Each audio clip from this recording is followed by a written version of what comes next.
Hi everyone, I'm Chef Mike, and today we're making a classic. It's beef tenderloin with mushrooms seared in a hot pan, then finished in the oven. Served with a pan-roasted mushroom reduction sauce. The tenderloin roast, or Chateaubriand, is cut from the tenderloin muscle between the rib section and the sirloin section.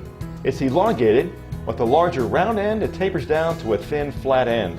The tenderloin roast has little fat, making it tender enough to cut with a butter knife. Now the recipe calls for fresh garlic, so let's go ahead and get that prepped up.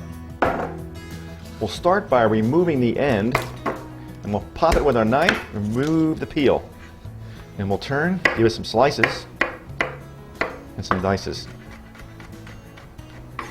Fresh garlic has all those natural oils, which is great flavor. Now we're going to go ahead and preheat our oven to 425 degrees. In the meantime, we'll heat our oven-proof skillet over a medium-high heat for about 1 minute.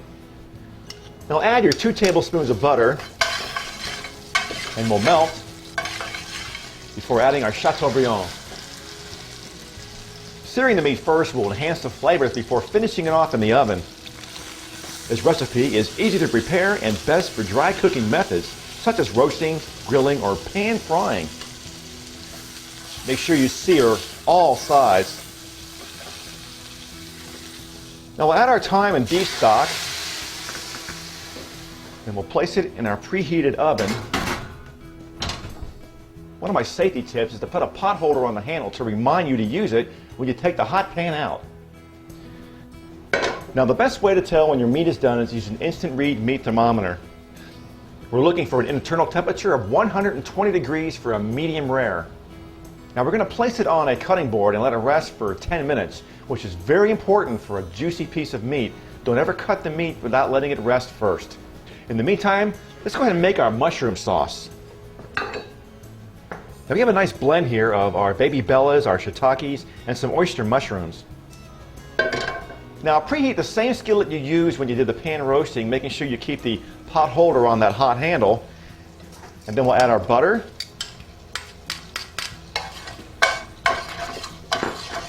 And mushrooms. We're going to saute these for about 3 to 5 minutes to caramelize. Next we're going to add our garlic and saute for about 1 to 2 more minutes. The reason you don't put your garlic in earlier is you don't want it to burn because it'll be very bitter.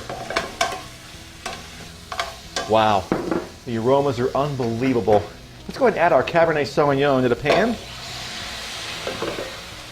And we'll deglaze, getting all those flavors from the bottom of the pan. And we'll let the wine reduce. Now when the wine evaporates, we'll add our remaining beef broth. Now this is a great time to add any juices that come off the roast into the pan as well. Now that our broth has reduced and the flavors are really concentrated, let's add our heavy cream. And we'll continue to cook, stirring until the sauce thickens, about 1 to 2 minutes. We'll finish the mushroom sauce with our remaining fresh thyme, some salt, fresh cracked pepper to taste. Boy, the whole house smells fantastic. Let's serve it up.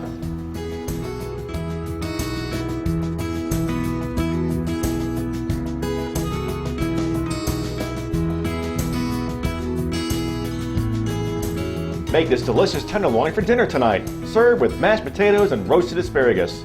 If there are any leftovers, they'll make great hot or cold sandwiches during the week.